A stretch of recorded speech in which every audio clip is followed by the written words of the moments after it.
Back to news. రాష్ట్ర విభజనకు కేంద్రం మొగ్గు చూపుతోందన్న వార్తల నేపథ్యంలో సీమాంధ్ర మంత్రులు ఢిల్లీలోని ఏపీ భవన్లో సమావేశమయ్యారు. రాష్ట్రాన్ని విభజిస్తే కలిగే నష్టాలను తమ హైకమాండ్ కు వివరిస్తామని అంటున్నారు మంత్రి రామచంద్రయ్య. రాష్ట్రాన్ని సమైక్యంగా ఉంచేందుకు తాము ప్రయత్నిస్తామంటున్న మంత్రి రామచంద్రయ్యతో మా ప్రతినిధి రమేష్ ఫేస్ టు ఫేస్. అధిష్టానం రాష్ట్ర విభజనకు మొగ్గు చూపుతుందని వార్తలు వస్తున్న నేపథ్యంలో తమ గళాన్ని వినిపించేందుకు మంత్రులు ఈ రోజు ఈ సమావేశాన్ని ఏర్పాటు చేసుకున్నారు. అయితే ఎటువంటి నిర్ణయం తీసుకోబోతున్నారు, ఈ సమావేశంలో ఏ అంశాలు చర్చించున్నారు అనేది మనం సీనియర్ మినిస్టర్ ఉన్నారు, ఆయనతో మాట్లాడే ప్రయత్నం చేద్దాం. సార్, ఈ రోజు సమావేశం ఢిల్లీలో పెట్టుకున్నారు. మీరు ఇప్పటికే రాష్ట్రంలో దాదాపు 20 మంది సీమాంధ్ర మంత్రుల సమావేశం కూడా పూర్తయింది. ఈ రోజు సమావేశంలో ప్రధాన ఎజెండా ఏంటి?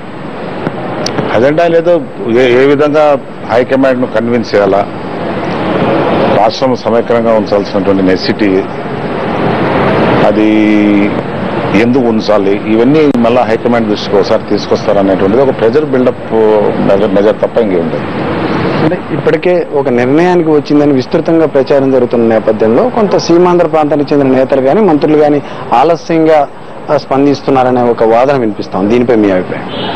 అంటే నిర్ణయం అనౌన్స్ చేశారా? లేదు. కానీ తెలంగాణ మంత్రులు ఉన్న ధీమాను చూసుకున్నప్పటికీ ఇప్పటి వరకు వచ్చిన వార్తలు ఇప్పుడు ఎవరి లెవెల్ ఆఫ్ కాన్ఫిడెన్స్ వాళ్ళకు ఉంటుంది, అటువంటి నమ్మకాలు కలిగించేటువంటి వాతావరణం కూడా ఉండొచ్చు. కానీ అటువంటి పరిస్థితే ఉంటే కన్నా what are the dangers that the state and the nation has to face అనేది చెప్పేదానికే వచ్చినాం.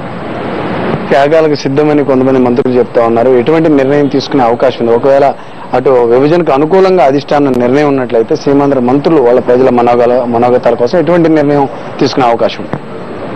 అది ఎమోషనల్ అవుట్ బస్టే కానీ అది ఒక చేయాలనేటువంటి ఇదేం కాదు. అంటే 1 or 2 members 3 members కొంతమంది ఉండొచ్చేమో, నేను కాదను. బట్ పార్టీలో ఒక డెసిషన్ తీసుకున్న తర్వాత it will bind us. But before taking a decision, ఆ నిర్ణయం తీసుకోకముందే మేము పార్టీ హైకమాండ్కు చెప్పాలనే దృక్పథంతో ఇక్కడికి వచ్చాము. వాళ్ళు అన్ని ఆలోచించి తీసుకున్న తర్వాత అది బైండ్ చేస్తుంది అందరినీ. ఇప్పటికే కన్సల్టేషన్స్ పూర్తయ్యాయని అధిష్టానం పెద్దలు స్పష్టం చేసిన పరిస్థితి మనం చూస్తున్నాం. ఈ నేపథ్యంలో ఈ రోజు మీరు పెట్టుకున్న ఈ సమావేశం ఎటువంటి ప్రభావాన్ని చూపే అవకాశం ఉంటుంది? ప్రభావం అంటే మళ్ళా హైకమాండ్ వాళ్ళ దృష్టికి తీసుకురావాలా, దీని విధంగా ఏ విధంగా ఈ ప్రయోజనాలు దెబ్బతింటాయి, రాష్ట్ర ప్రజలు, దేశ ప్రయోజనాలు, ఇవన్నీ అనేటువంటి దానిపైనే ఫోకస్ చేస్తానికి వచ్చాం. లాస్ట్ మీటింగ్ మొదలైంది. రైట్.